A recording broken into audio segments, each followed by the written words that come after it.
దేవుని నామమునకు మహిమ కలుగునుగాక. ఈ సమయంలో ఫిల్మోను పత్రిక ధ్యానిద్దాము. పౌలు ఫిల్మోనుకు రాసిన ఈ పత్రికలో కొన్ని విషయాలు ఈ సమయంలో మరి దేవుని సన్నిధిలో మనం అందరం కలిసి ధ్యానిద్దాము. మొదటి వచనం నుండి రెండవ వచనం వరకు కొన్ని మాటలు చదువుదాం. క్రీస్తు యేసు ఖైదీ అయిన పౌలును, సహోదరుడు అయిన తిమోతియును, మన ప్రియుడును జత పనివాడనైన ఫిలిమోనుకును, మన సహోదరి అయిన అఫ్ఫియాకును, తోడి యోధుడైన అర్చిఫాకును నీ ఇంటి ఉన్న సంగమునకు శుభమని చెప్పి వ్రాయున్నది. స్తోత్రం.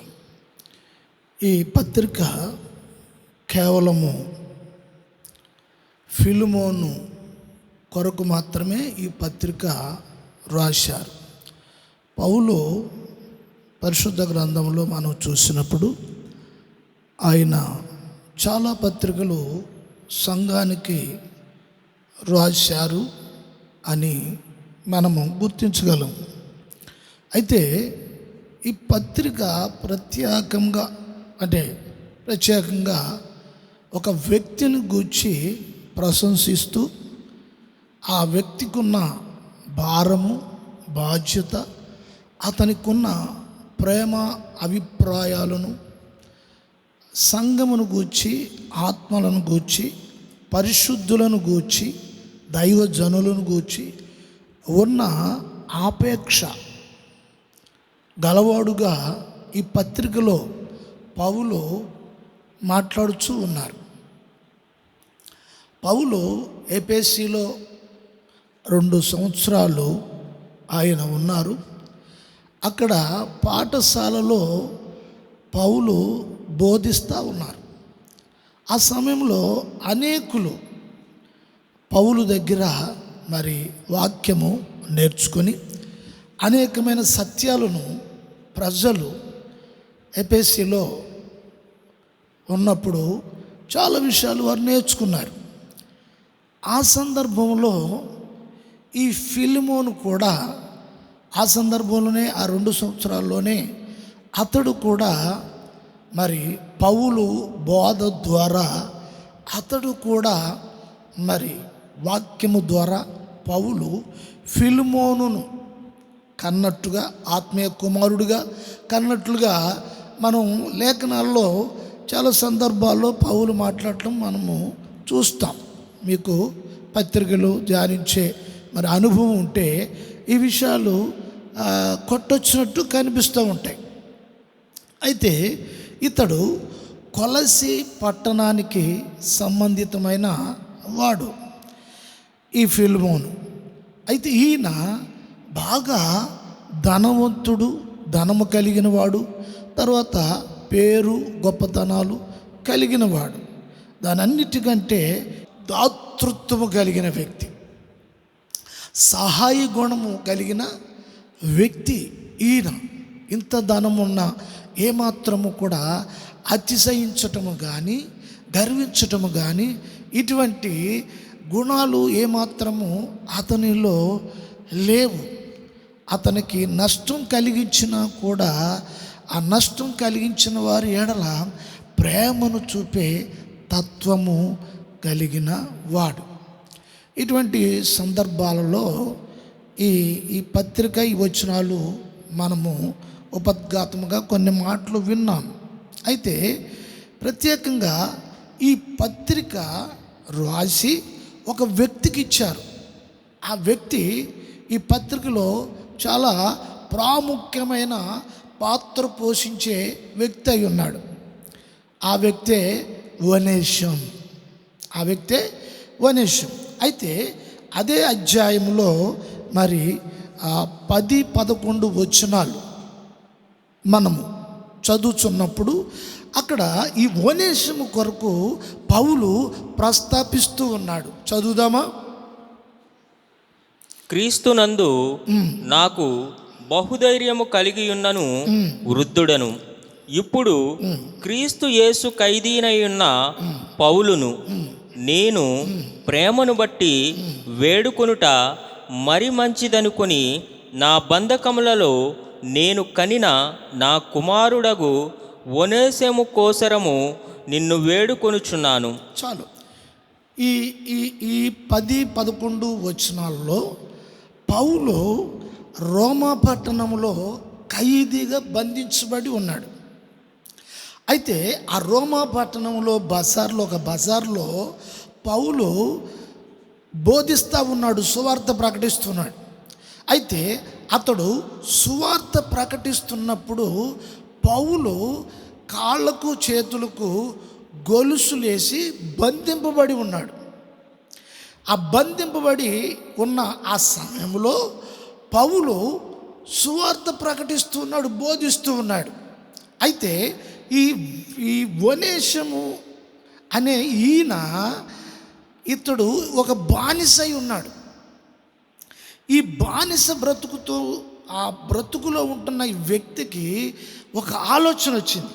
ఏమిటి ఆ ఆలోచన అంటే, నేను స్వేచ్ఛాపరుడును కావాలి, ఈ బానిసత్వం నుండి నేను బయటికి రావాలి అని ఆలోచన కలిగి ఉన్నారు. ఆ దినాల్లో ఇంచుమించు ఆ రోమన్స్ వారి ఆధిపత్యంలో ఇంచుమించు ఒక 60,000 మంది పైగా బానిసలుగా ఉన్నారు, ఎట్టి చాకరీ చేస్తూ ఉన్నారు. అయితే ఇప్పుడు ఇతడు కొలసి పట్టణంలో ఉంటూ ఒనేసెము దగ్గర ఫిలిమోను దగ్గర ఉంటూ జీవిస్తూ ఉన్న కాలంలో ఇతనికి వచ్చిన ఆలోచన బట్టి అక్కడి నుంచి పారిపోవడం అనేది జరిగింది. పారిపోయి తిరిగి మెల్లగా రోమా పట్టణము చేరుకున్నాడు. ఆ సమయంలో పౌలు మాట్లాడుచున్నప్పుడు ఆ జనాలలో ఉండి అతడు పౌలు మాట్లాడుచున్న మాటలను అతడు గమనించాడు. ఇక్కడ ఒక విషయం గమనించాలి. పౌలు గొలుసులతో బంధింపబడి ఉన్నాడు. గొలుసులతో బంధింపబడిన పౌలు మాట్లాడుచున్నప్పుడు ఒనేసెము చూస్తూ గమనించింది ఏమిటంటే, గొలుసులతో అతడు బంధింపబడి ఉన్నాడు, కానీ అతడు స్వేచ్ఛాపరుడుగా మాట్లాడుచున్నాడు. ఈ విషయం అతనికి అర్థం కాల. అందుకే ఆ పత్రికలో ఆ మొదటి వచనంలో పౌలు అంటాడు, క్రీస్తు దాసుడు లేక క్రీస్తు ఖైదీనైన నేను. ఖైదీ అంటే ఏదో మర్డర్ చేసో లేదా ఏ దొంగతనం చేసో ఏదో క్రైమ్ చేసో అది జైల్లో ఉండి బంధింపబడి ఇది కాదు. పౌలు ఎవరికి ఖైదీ అయి ఉన్నాడని చెప్తున్నాడు? ప్రభు అయిన యేసు క్రీస్తుకి నేను ఖైదీనై ఉన్నాను, ఆయన ప్రేమకు ఖైదీనై ఉన్నాను, ఆయన ప్రేమ చేత బంధింపబడి ఉన్నాను అని యేసు క్రీస్తు కొరకు ఆయన శిలువ మరణ పునరుద్ధాన విషయాలను ఆయన ప్రకటిస్తూ ఉన్నాడు. దేవునికి స్తోత్రం కలుగును గాక. ఆ ప్రకటిస్తున్నప్పుడు ఆ స్వేచ్ఛను ఒనేసెము గమనించాడు. నేను బానిసగా ఉన్నాను, నేను స్వేచ్ఛను కోరుకుంటున్నాను. అయితే నేను గొలుసులతో బంధింపబడలేదు, కానీ నేను ఒక బానిసనై ఉన్నాను. బాగా గమనించాలి. నేను ఒక బానిసనై ఉన్నాను. తప్పించుకుని తిరుగుతూ ఆ సైన్యానికి కనిపించకుండా ఏదో దొంగదారినో దొడ్డిదారినో వెళుతూ ఇలాగా నేను బ్రతుకుతూ ఉన్నాను. కానీ ఇతను బంధింపబడి ఉండి కూడా అతడు స్వేచ్ఛగా మాట్లాడుతున్నాడు. ఈ విషయము ఒనేసెముకు అర్థం కాని పరిస్థితులు ఉన్నాయి. అయితే మెల్లగా పౌలు దగ్గరికి చేరాడు ఒనేసెము. దేవునికి స్తోత్రము కలుగును గాక. అయితే ఒనేసెము పౌలు దగ్గరికి చేర్చినప్పుడు ఒనేసానికి పౌలు బోధించటము, వాక్యాన్ని తెలియజేయటము, క్రీస్తు యొక్క ప్రేమ గురించి తెలియజేయటము, ఈ విషయాలన్నీ కూడా పౌలు బోధించారు. ఆ బోధ వింటూ అతని జీవితంలో ఉన్న బానిసత్వము, అతని జీవితంలో మోసగారితనము, అతని జీవితంలో దొంగతనము, ఇటువంటి పరిస్థితులు ఎన్నో ఈ ఒనేసెము జీవితంలో ఉన్నవి. అయితే నిజమైన బానిసత్వం ఏమిటి, నిజమైన విడుదల ఏమిటి అనే విషయాలు యేసుక్రీస్తు ఈ లోకానికి ఎటువంటి విడుదల ప్రజలకు మనుషులకు ఇవ్వడానికి వచ్చారో ఆ విషయాలు క్షుణ్ణంగా పౌలు బోధించాడు అనే విషయం. స్తోత్రం, హల్లెలూయా. పౌలు అంటాడు 11వ వచనంలో ఒనేషు విషయంలో మాట్లాడుతున్నాడు ఆ పత్రికలో. అతడు మునుపు నీకు నిష్ప్రయోజనమైన వాడే, కానీ ఇప్పుడు నీకును నాకును ప్రయోజనకరమైన వాడాయెను. ప్రయోజనకరమైన వాడు. 10వ వచనంలో కూడా చూసినప్పుడు ఆయన ఏమంటున్నాడు పౌలు, క్రీస్తునందు నాకు బహుధైర్యము కలిగి ఉన్నను వృద్ధుడను. ఇప్పుడు క్రీస్తు యేసు ఖైదీనయున్న పౌలును నేను ప్రేమను బట్టి వేడుకొనుట మరి మంచిదనుకొని నా బంధకములలో నేను కనిన నా కుమారుడగు ఒనేసేము కోసరము నిన్ను వేడుకొనుచున్నాను. దేవునికి స్తోత్రం కలుగును గాక. ఈ పత్రిక పౌలు రాసేటప్పటికీ ఆ క్రీస్తు శకం ఇంచుమించు 66, 69 ఆ మధ్యలో ఈ పత్రిక రాసినట్లుగా చరిత్రకారులు చెబుతూ ఉన్నారు. రాసి ఉండొచ్చు ఆ కాలము ఆ సమయంలో అని. ఈ పత్రిక రాసేటప్పటికి పౌలుకి ఇంచుమించు 60 సంవత్సరాలు వయసు గలవాడై ఉన్నాడు. ఆ వృద్ధాప్యంలో ఈ ఒనేసిము కొరకు ఒక మాట చెప్తున్నాడు. నేను వృద్ధుడుగా ఉండి ఖైదీగా ఉండి బంధింపబడి నా బంధకములలో నేను ఇతన్ని కంటిని అని చెప్తున్నాడు. ఎవరికి ఫిలిమోనుకు ఈ ఉత్తరములో చెప్తున్నాడు. అంటే ఫిలిమోనును కూడా పౌలే కన్నాడు. ఫిలిమోనును పౌలే కన్నాడు. ఈ బంధకాలలో ఒనేసిమును కూడా పౌలే కన్నానని చెప్తున్నాడు. ఈ పత్రిక రాయడానికి గల అధికారం ఏమిటంటే దైవజనుడు పౌలుకి ఆ ఫిలిమోనును కన్నా ఆ ప్రేమ, ఆ అధికారమును బట్టి. చూడండి, ఒక దైవజనుడు ఒక వ్యక్తిని లోకములోను పాపములోను వ్యసనాలలోను నామకార్థమైన జీవితాల్లోనూ ఉన్నప్పుడు ఒక దైవజనుడు ఒక వ్యక్తిని చేరదీసి ఉపదేశం నేర్పించి ఆత్మ అనే ఆ ఒక్క భావమును, ఆ పరిస్థితులు, ఆ అనుభవాల్లోనికి ఒక వ్యక్తిని నడిపించి ఆ వ్యక్తిని ప్రభు ఎదుట నిలవబెట్టాలి అని ఒక దైవజనుడు పడే తపన. పౌలు 60 సంవత్సరాల వృద్ధాప్యంలో కూడా అతను బంధింపబడి ఉండి కూడా అతను శ్రమలో ఉండబడి, అతని కష్టాల్లో ఉండబడి, అతని కన్నీటిలో ఉండబడి, అన్ని పరిస్థితుల్లో ఉండినను ఆత్మల కనడానికి ఒక వ్యక్తి మోసకరమైన బ్రతుకుతున్న ఆ వ్యక్తిని ఒక ప్రయోజకునిగా చేయటానికి దేవుని వాక్యము ఒక్కొక్క బానిసను, ఒక్కొక్క శాపము కలిగిన ఒక వ్యక్తిని లోక ఆచారములో, కులములో, మతములో అనేక పరిస్థితుల్లో బానిసలుగా ఉన్న ప్రతి ఒక్క వ్యక్తిని దేవుడు సువార్త ద్వారా మనుషులకు వివేకమును, జ్ఞానమును, సత్య అన్వేషణ చేయటానికి, ఒక్కొక్క వ్యక్తిని సంపూర్ణులుగా చేయటానికి, ప్రభు ఎదుట నిలువబెట్టడానికి.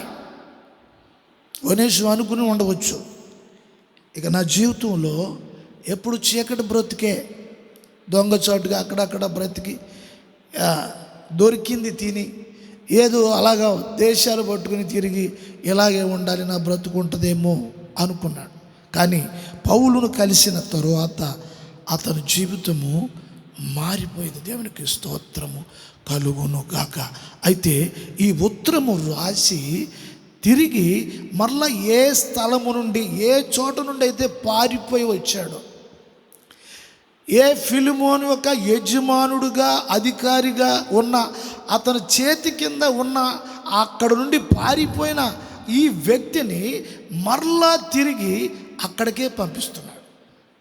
చూడండి, ఒక చోట పనిచేస్తూ దాసునిగా ఉంటూ ఆ స్థలము నుండి పారిపోయి దొంగతనంగా వెళ్ళిపోయిన వ్యక్తి మరలా తిరిగి ఆ వ్యక్తుల దగ్గరికి వెళ్ళి మాట్లాడడానికి కానీ ఉండడానికి కానీ మోకం చెల్లుతుందా? మోకం చెల్లుతుందా?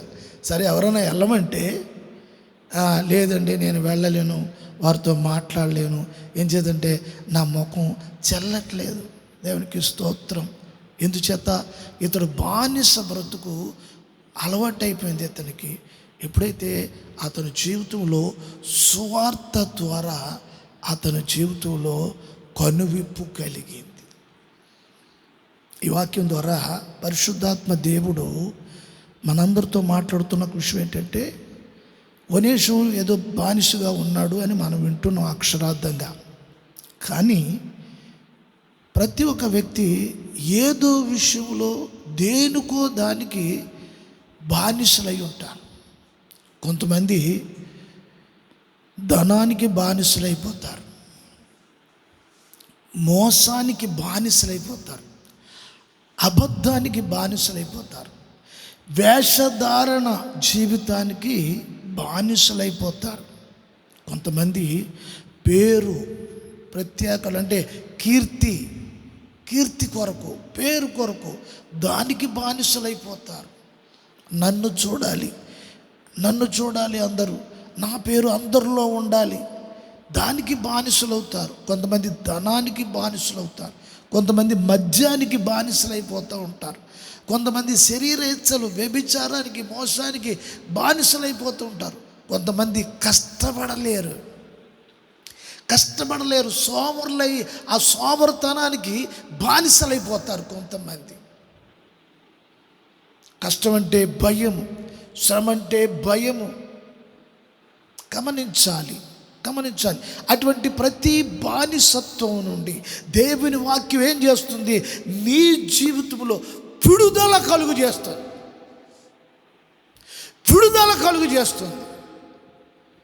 నిజంగా ఒనేషము పౌలు నేను బంధకాలలో ఇతని కన్నాను అని ఈ సిఫారసు ఉత్తరము ఎవరికి రాస్తున్నాడు? ఫిలోమోనికి రాస్తూ పంపిస్తున్నాడు.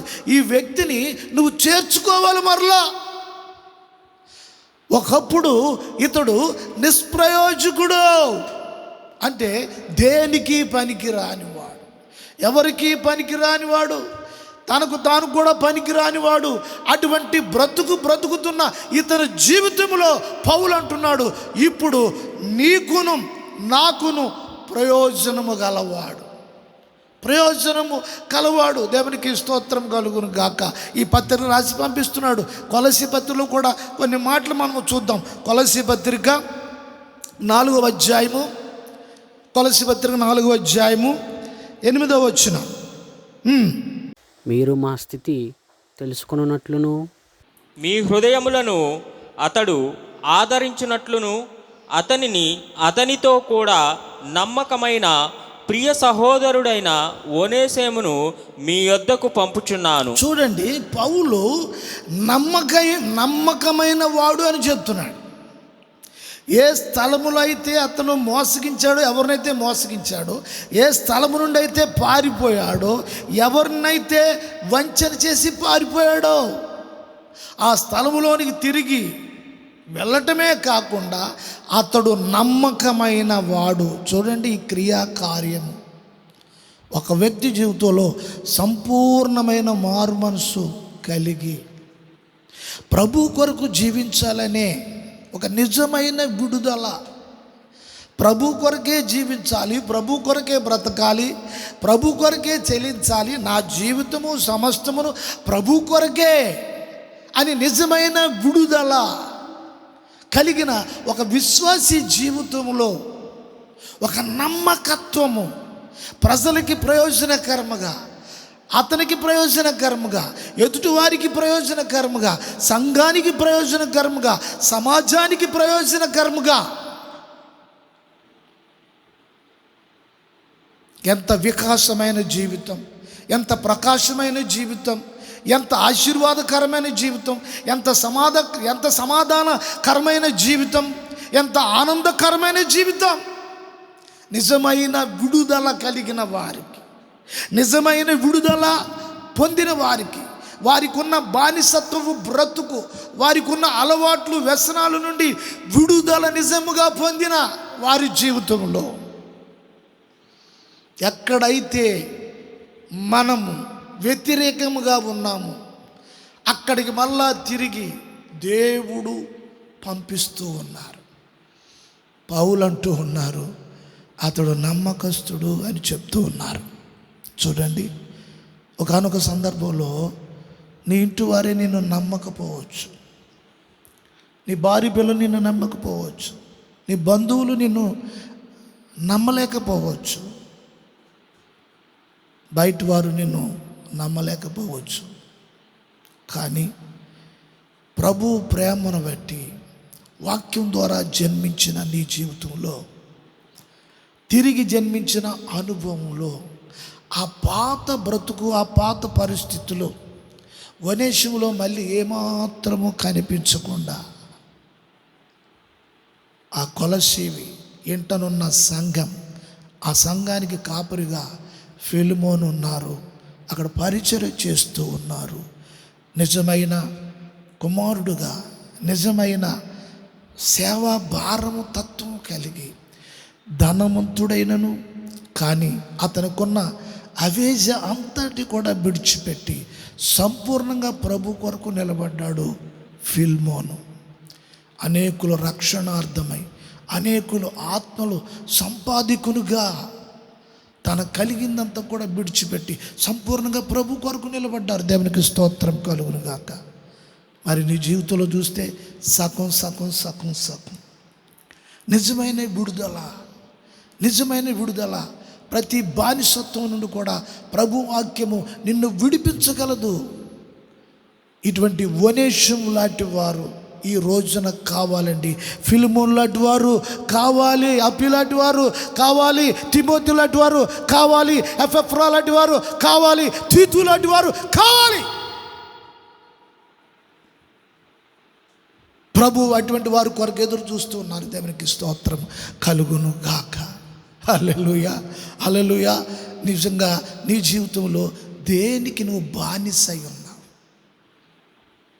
అధికారానిక, కపటానిక, స్వార్థానిక, కోపానిక, కక్షక, దేనికి బానిసై ఉన్నావు?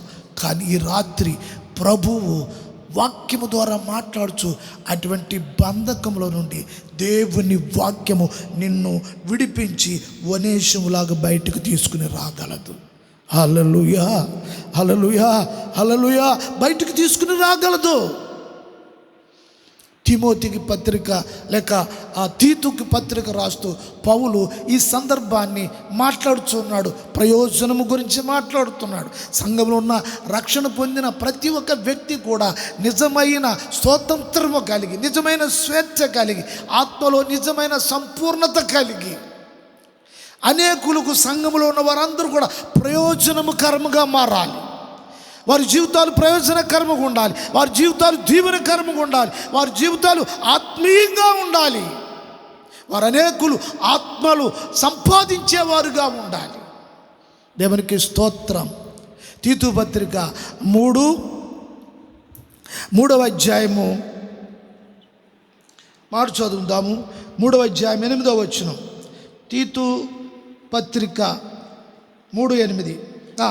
ఈ మాట నమ్మదగినది గనుక దేవుని యందు విశ్వాసముంచిన వారు, ఈ మాట నమ్మదగినది గనుక దేవుని యందు విశ్వాసముంచువారు సత్క్రియలను, చూడండి, సత్క్రియలను శ్రద్ధగా చేయుటయందు, శ్రద్ధగా చేయుట. ఏ క్రియలు? సత్క్రియలు.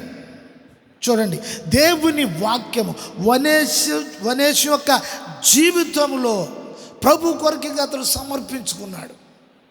అతను ప్రాణమును సమర్పించాడు, అతను ఆత్మను సమర్పించాడు, అతని శరీరమును ప్రభు కొరకు సమర్పించాడు, అతని జీవితాన్ని ప్రభు కొరకు సమర్పించాడు. ఇలా సమర్పించిన వారి జీవితంలో ఇక సత్క్రియలు ప్రారంభించడం జరిగింది. సంఘంలో ఉన్నవారు వారి జీవితాలు ప్రభు కొరకు పనిచేసేవై ఉండాలి. తీతు పత్రికలో అదే మాట్లాడుతున్నాడు. సత్క్రియలు శ్రద్ధగా చేయుటయందు మనసుంచినట్లు నీవి సంగతులను గూర్చి దృఢముగా చెప్పుచుండవాలని దేవునికి స్తోత్రం. పౌలు పత్రికలో ఒక ప్రాముఖ్యమైన విషయం రాస్తున్నాడు. ఏమిటి ఆ విషయము? ప్రయోజనము కొరకు. చూడండి, ఈ విషయాన్ని పాయింట్అవుట్ చేసుకుని ఈ విషయాన్ని సంఘంలో లేవనెత్తి మాట్లాడుచున్నాడు. ఓ తీతు, ఈ మాట సంఘానికి తెలియజేయి, సంఘంలో ఉన్న ప్రజలకు తెలియజేయి. ఏమిటి? సత్క్రియలు నీ జీవితంలో, నీ మనస్సు పూర్తిగా దేవునికి స్తోత్రం. విశ్వాసం అంటే పైకి కనిపించేది అనేదే కాదు, మాటలతో చెప్పేది అనేది కాదు, అది మనస్సుకు సంబంధించింది. ఆ మాట చదువు. శ్రద్ధగా చేయుటయందు మనస్సుంచినట్లు నీవి సంగతులను గూర్చి దృఢముగా చెప్పుచుండవలెనని. దృఢముగా అంటే ఖచ్చితముగా, బల్లగుద్దు చెప్పాలి నువ్వు సంఘంలో ఈ మాటలు. ప్రతి ఒక్క వ్యక్తి సత్క్రియలతో, మనస్సుతో చేయటానికి, తమ జీవితాన్ని అర్పించుకుని ప్రభు కొరకు దేవునికి స్తోత్రం, సత్క్రియలను చేయటానికి ఇవి మంచివియు మనుషులకు, చూడండి, ఇవి మంచివియు మనుషులకు ప్రయోజనకరమైనవి. చూడండి, మనుషులకు ప్రయోజనకరమైనవి. దేవునికి స్తోత్రం కలుగును గాక. అంటే సంఘంలో ఉన్న ప్రతి ఒక్క వ్యక్తి ఇతరులకు ప్రయోజనకరముగా, నీలోన్న వాక్యము అది సమృద్ధిగా నివసించిన ఎడల, నీ జీవితంలో ఉపదేశము నీ హృదయములో నివాసము చేసిన ఎడల, నువ్వు అనేకులకు ప్రయోజనకరముగా వనేషము వలె, దేవునికి స్తోత్రం, వనేషము వలె తిరిగేపేసి సంఘానికి వచ్చారు. ఇంట నుండి ఉన్న సంఘానికి వచ్చారు.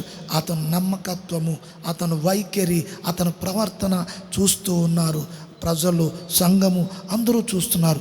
అతను సమర్పణ, అతను ఆత్మ అర్పణ, ప్రభు కొరకు దేవునికి స్తోత్రం, ప్రాణార్పణముగా వనేషము అర్పించుకున్నారు. చరిత్రలో ఈ ఒక్క వనేషం గురించి చూస్తే, ఈ వనేషము క్రీస్తు కొరకు హతసాక్షిగా అయిపోయినట్లుగా చరిత్ర చెప్పుచున్నది. చూడండి, ఒక మోసగాడు, ఒక దొంగ, ఒక బానిస, దేవునికి స్తోత్రం, ప్రభు వాక్యం ఎలా మార్చింది అతను ఎట్లా మార్చింది? కొరింథీ పత్రికలో పౌలు ఆఖరికి మాట చెప్పి నేను ముగిస్తాను. కొరింథీ పత్రిక 1 కొరింథీ పత్రిక 10వ అధ్యాయము 33వ వచనం. ఏలాగు నేను కూడా స్వప్రయోజనమును కోరక. చూడండి, పౌలు అంటున్నారు, పౌలు కూడా స్వప్రయోజనము చూసుకోలేదట దైవజనుడు. గమనించాలి ఇక్కడ. అంటే స్వార్థము విశ్వాసులోను దైవజనుల్లోనూ కూడా స్వార్థము నశించిపోవాలి. స్వప్రయోజనము అంటే సొంత లాభము, ఏది చేసినా తనకు లాభము. కొంతమంది పేరు కొరకు చేస్తారు, గొప్పతనానికి చేస్తారు, నేను కూడా 10 మందిలో నేను కూడా అని అనిపించుకోవటానికి. పౌలు అంటూ ఉన్నాడు, నేను స్వప్రయోజనము కోరక. గమనించాలి ఈ మాటలు, స్వప్రయోజనము కోరక. ఏమిటండి? దేవుని ఆత్మ, దేవుని వాక్యము ఒక వ్యక్తిని సంపూర్ణముగా లోబడిన వ్యక్తిని దేవుని వాక్యము, దేవుని ఆత్మ ఏ విధంగా చేస్తుంది? నీ కొరకు స్వప్రయోజనము చేసుకునేవారుగా నిన్ను ఉంచట్లా. దేవునికి స్తోత్రం కలుగును గాక. పరలోకంలో నివసిస్తున్న ప్రభువు దూత గణాలతో నిత్యము పొగడబడుతున్న మన ప్రభువు ఆ సింహాసనాన్ని విడిచిపెట్టేసి పాపులతో సహవాసం చేయటానికి, పాపుల కొరకు కలిసి ఉండడానికి, పాపుల్ని విడిపించడానికి, పాపుల మధ్యలోనికి ఆయన మనుషుని రూపిగా వచ్చాడు. ఏ స్వప్రయోజనం కొరకు? పౌల్లో కూడా అదే స్పిరిట్ పనిచేస్తుంది, అదే ఆత్మ పనిచేస్తుంది. పౌలు అంటూ ఉన్నాడు, ఇప్పుడు నేను కూడా అంటే ఇప్పుడు సంఘములో ఆయన వాక్యం ద్వారా కన్న వారందరూ కూడా వారు స్వప్రయోజనము చూసుకునే ఆ దురాత్మ వాటి నుండి విడుదల పొందారు. ఫిలిమోను విడుదల పొందారు, తిమోతి విడుదల పొందారు, ఎపఫ్రా విడుదల పొందారు. వీళ్ళందరూ స్వప్రయోజనం చూసుకునే ఆత్మ కలిగిన వారు కాదు. వీళ్ళు స్వప్రయోజనము కోరక అనేకులు నేను కూడా అని చెప్తున్నాడు పౌలు. గమనించాలి ఈ మాటలు. నేను కూడా స్వప్రయోజనము కొరక అనేకులు రక్షింపబడవలెనని. చూడండి, అనేకులు రక్షింపబడాలి. ఆయా జాతుల నుండి, ఆయా కులాలు, ఆయా మతాలు, ఆయా వంశాలు, అన్ని సమాజములో నుండి ప్రభు రాజ్యములోనికి ఆత్మలు రక్షించబడాలి అని పౌలు యొక్క ఉద్దేశము, అతని మాటలో ఉన్న తాత్పర్యం. దేవునికి స్తోత్రం, హల్లెలూయా. అనేకులు రక్షింపబడాలని వారి ప్రయోజనమును కోరుచు. చూడండి, రక్షణ పొందిన వారు అనేకులు రక్షింపబడాలి. రక్షింపబడిన వారు వారి ప్రయోజనము కొరకు, వారి ప్రయోజనము కోరుచు అన్ని విషయములలో, చూడండి, అన్ని విషయములలో అందరినీ సంతోషపెట్టుచున్నాను. దేవునికి స్తోత్రం కలుగును గాక, హల్లెలూయా. చూడండి, అన్ని విషయాలలోనూ అందరి ప్రయోజనము కొరకు, అందరూ ప్రయోజకులుగా ఉండాలి సంఘములో. సంఘం అనేది లోకానికి దీపము లాంటిది. సంఘంలో ఉన్న వారందరూ నిష్ప్రయోజకులుగా ఉండడానికి వీలు లేదని పౌలు చెప్తున్నారు. అందరూ ప్రయోజనంగా ఉండాలి. స్త్రీలైనా, పిల్లలైనా, పెద్దవారైనా, వృద్ధులైనా అందరూ కూడా సంఘంలో ప్రయోజకులుగా ఉండాలి. దేవునికి స్తోత్రము కలుగును గాక. అట్టి విధముగా దేవుడు సంఘములో ఒక్కొక్కరిని ఆయన ఆత్మ చేత నింపి, ఆయన వరాలు చేత నింపి, దేవునికి స్తోత్రం కలుగును గాక. ఈ ఫిలిమోనుకు పరిశుద్ధాత్మ వరం ఉంది. తనకి అనేక ఆత్మలను ప్రభు రాజ్యం కొరకు సిద్ధపడటం. ఫిలిమోన్లో ఆ ఆత్మ పనిచేస్తున్నప్పుడు పౌలు గుర్తించారు, ఇతనిలో ఉన్న ఆత్మ అనేకులు రక్షణ కొరకు దేవుడు ఇతను ఎన్నుకున్నాడు. అనేకులు ఆత్మలు సంపాదించాలనే దాహము, దప్పిగా గలవాడు. దేవునికి స్తోత్రము కలుగును గాక. యేసు ప్రభు సిలువలో పలికిన మాట, దాహం, ఆయనకి ఆత్మల దాహం. యేసు ప్రభుకి ఆత్మల దాహం. ఆ సిలువ మీద ఆయనకి దాహము తీరలేదు. కిందన్నవారు చేదు చెరగని అందించారు. చేదు చెరగ ద్రాక్షరస్సు, పులిన ద్రాక్షరస్సు, అది ఆయన స్వీకరించలేదు. సహోదరులారా, మీ జీవితంలో ఈ పత్రిక యొక్క ఉపదేశము, సారాంశము, అనేక విషయాలు పరిశుద్ధాత్మ దేవుడు మనతో మాట్లాడుచున్నాడు. నీ జీవితంలో నిష్ప్రయోజకుడుగా ఉండకూడదు. నీవు ఆత్మను ఆధారం చేసుకుని, ఉపదేశాన్ని ఆధారం చేసుకుని నిన్ను ముందుకు వెళ్ళడానికి దేవుని ఆత్మ నిన్ను పురుగొలుపుచున్నది. హల్లెలూయా, హల్లెలూయా. పరిశుద్ధాత్మ లేదా? పరిశుద్ధాత్మ పొందుకో. అన్య భాషలు లేవా? ప్రభువుని అడుగు, ఆత్మను పొందు. ధైర్యంగా దేవుని కొరకు నిలబడడానికి వనేషు వలె, ఫిలిమోను వలె, ఎపఫ్రా వలె, ఇటువంటి భక్తులు వలె ప్రభు కొరకు నిలబడాలని ప్రభు పరిశుద్ధాత్మ ప్రేరణ ద్వారా ఈ మాటలు దేవుడు తెలియజేస్తున్నాడు. దేవునికి స్తోత్రము కలుగునుగాక. సంగమా, నీవు మెలకువగా ఉండి అనేకులకు ప్రయోజకురాలుగా, నీ పిల్లలు ప్రయోజకులుగా ఉండాలి, నీ భర్త ప్రయోజకుడుగా ఉండాలి, నీ భార్య ప్రయోజకులుగా ఉండాలి. నిష్ప్రయోజకులుగా ఉండటానికి దేవుడు ఇష్టపడేవాడు కాదు. దేవునికి స్తోత్రం, హల్లెలూయా. అనేకులు ఎదుట నీ జీవితాలను నీ తల ఎత్తేవాడు దేవుడు. నీ తల ఎత్తేవాడు దేవుడు. ఇప్పుడు వనేషేము సంఘములో అందరి ఎదుట తల ఎత్తుకుని నిలబడి ఉన్నాడు. అతని బలహీనతలన్నీ, బానిసత్వ బ్రతుకంతా కూడా కడగబడ్డది, తుడిచివేయబడ్డది. దేవునికి స్తోత్రం. అట్టి కృపలో మిమ్మల్ని అందరినీ ప్రభు నడిపించాలని ప్రభు యొక్క దైవ సేవకునిగా నేను మనస్ఫూర్తిగా కోరుకుంటూ నా మాటలు ముగించే ముందు ప్రార్థన చేసి నేను ముగిస్తాను. మహాపరిశుద్ధుడా, కార్యకారి, అనేకులు నిష్ప్రయోజకులుగా ఉన్నారు. వారందరిలో నీ కార్యం జరిగించమని ఈ వాక్యాల ద్వారా ఒక్కొక్కరిని పురుగొలిపి నీ రాజ్యము కొరకు వారిని నిలబెట్టమని, అంతేకాదు ఒక్కొక్కరు ప్రయోజకులుగా ఈ పత్రిక ద్వారా, ఈ ఒక ఉపదేశము ద్వారా అందరిని మీరు సిద్ధపరచమని, బలహీనులను బలపరచమని, రోగులను స్వస్థపరచమని, నిరాశతో ఉన్న వారిని ఉజ్జీవపరచమని, ఆత్మ లేని వారి ఆశను ఆత్మతో నింపి ఒక్కొక్కరిని నిలువబెట్టమని, గతంలో ఉన్నవారు బ్రతుకును వనేషులాగా తుడిచిపెట్టి వారిని స్వేచ్ఛాపరులు చేయమని, విజయవంతముగా వారి జీవితాలు దీవెనకరముగా ఫలభరితముగా ఉండినట్లుగా సహాయము చేయమని యేసు నామమున